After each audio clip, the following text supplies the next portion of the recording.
Gear 5th basically gives Luffy the power of 3 devil fruits. He can control rubber, he can control fire, and he can control thunder. And as an awakening, we know Gear 5th hasn't even reached its full potential yet because Luffy can actually apply his fire and thunder abilities to the objects around him. Now, I know this sounds broken. I know this is like Kira from JoJo's where he's like, no, it's only 1 stand, but you're like, come on dude, that's clearly 3 stands. But the reason Gear 5 is perfectly balanced, and this is going to be a theme throughout the video, is because it's all tied into rubber. So despite what it looks like, Luffy doesn't actually turn everything into a cartoon. It only looks like that because Oda wanted to make fights that were more like older cartoonish manga. So when everyone's eyes are shooting out of their face like it's Space Jam, that's not because of Luffy.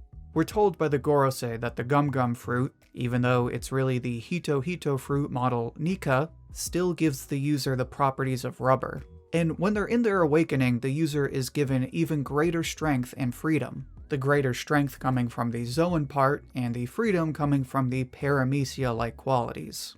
And that actually brings up a good point about why Gear 5th is so balanced. With some of the other Devil Fruit users like Marco and Katakuri, it kind of feels like they're cheating because they get these Logia-like abilities even though they're not Logias. But so far, it doesn't seem like Luffy can just open up his body and let attacks pass through him whenever he wants. Kaido's attacks did damage to Luffy, and he actually tried to dodge them. This is because the mythical part of Luffy's mythical Zoan fruit behaves more like a paramecia. So instead of this broken fusion of all the different kinds of fruits, Luffy's really more like a paramecia Zoan hybrid.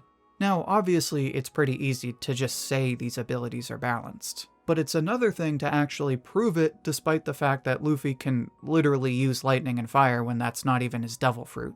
To prove that Luffy's abilities are balanced, we need to understand the actual properties of rubber and decide whether they actually limit Luffy's powers. The easiest way to do this is by distinguishing between rubber and elasticity.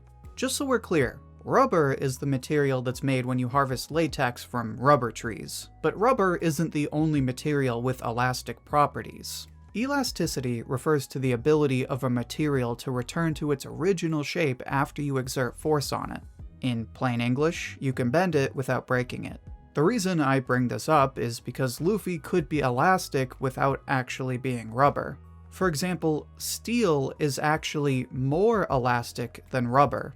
But steel is a conductor while rubber is an insulator. So if Luffy was only elastic and he wasn't rubber, then he wouldn't necessarily be an insulator. Of course, you can quickly figure out that Luffy is in fact made of rubber considering that he does insulate electricity. On top of that, we saw in Whole Cake that Luffy's elasticity has a relatively low limit, proving that he's more like rubber than any other elastic material. I know some of this stuff is probably kind of obvious to you, but when Luffy has godlike powers that are supposedly only limited by his imagination, it's important to list these things out in plain English, so we can understand what his limits really are. And when you understand what his limits are, that's when you can understand why the rubber leads to fire and lightning. But before I do that, I want to just give a quick shout out to the comment of the week from my last video. If you'd like me to share your comment in the next video, then just make sure to share your thoughts on Gear 5th down below. Now, like I was saying, it actually makes perfect sense as far as why Luffy can use fire and lightning. I'll admit that the lightning attacks seem pretty BS, but after doing some quick research, I came across this Reddit post. The Reddit post comes from a user named Arzanash Shumak, who I have to credit for coming up with what seems to be the perfect explanation for Luffy's powers. Just keep in mind that I'm going to be adding my own spin on things, considering this person thought Gear 5th was going to be some kind of Pirate King Ditto blob. Now, this all starts with Haki. Haki is a kind of energy. When Luffy uses Haki, he's able to amplify his rubber-based abilities. For example, when you stretch rubber, the rubber heats up because the rubber is fighting the urge to go back to its original shape. Luffy uses this property of rubber to increase his blood flow and thus create steam in his Gear 2nd form. Now, what you might not know is that the human body actually has sulfur in it thanks to the proteins from our diet. And when you add sulfur and steam to rubber in a process called vulcanization, you actually strengthen the rubber by cross-linking its polymers.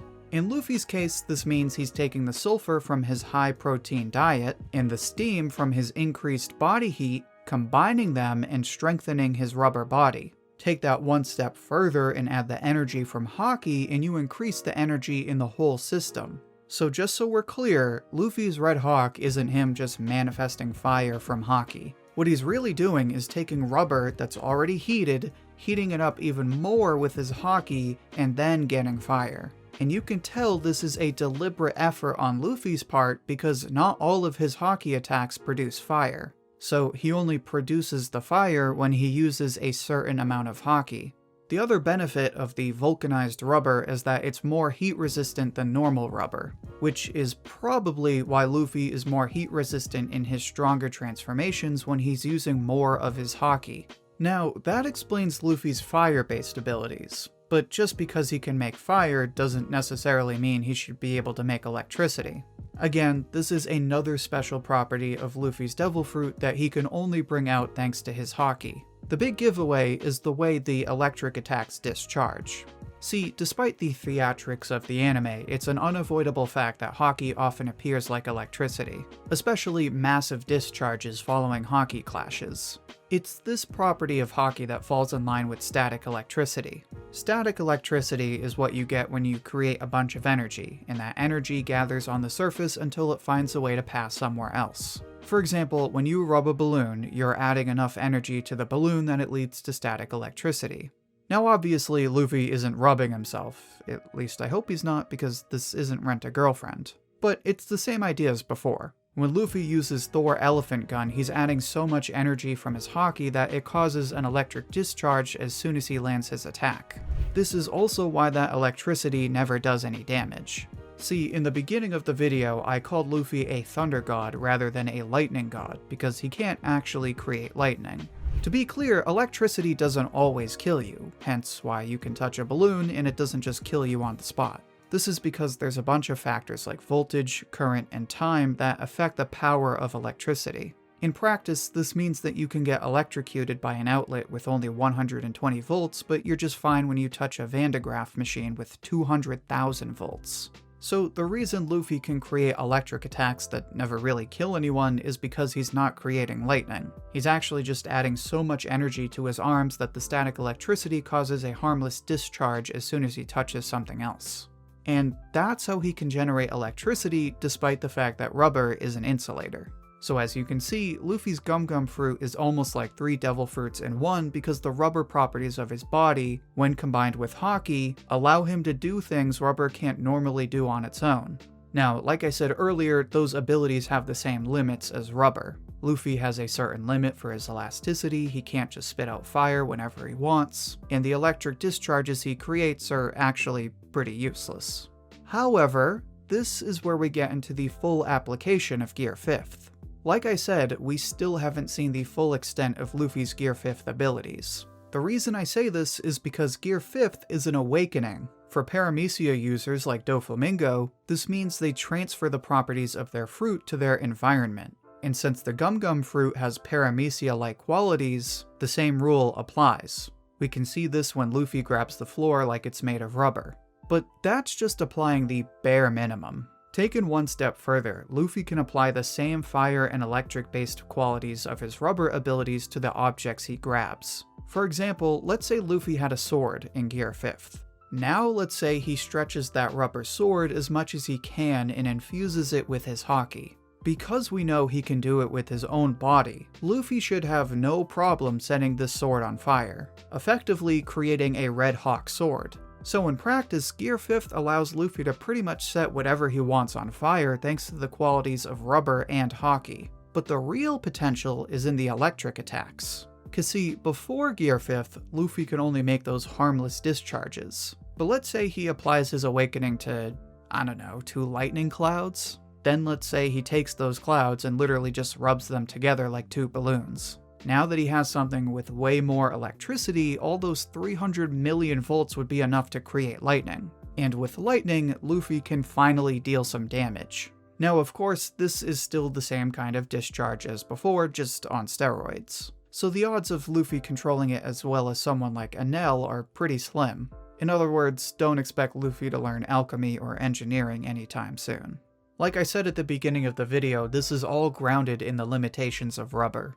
But thanks to those qualities, Luffy can actually apply them to the world around him in a way that makes him seem broken. And the best part is that this is only the beginning. Since Luffy can turn people into rubber just like objects, it leaves the question of whether he can just straight up set people on fire. With greater access to electricity, we still have to figure out exactly how much Luffy can control lightning. Until his next big fight, we won't know the real ceiling on Luffy's abilities. But at least right now, we can prove as a matter of fact that Gear 5th Luffy is one of the most powerful yet carefully balanced characters in all of One Piece. And that's it for this discussion. Like I said, this is only the beginning, so make sure to share your thoughts on this theory down below. And if you enjoyed this theory, then make sure to let me know by liking the video. Now, if you'd like more videos like this where I explore science and manga, then you have to check out my last video on Chainsaw Man. In that video, I explain why the world of Chainsaw Man is actually part of its very own multiverse. You can find that video in the playlist linked right here. With that all out of the way, thank you for watching, and I hope to hear from you soon.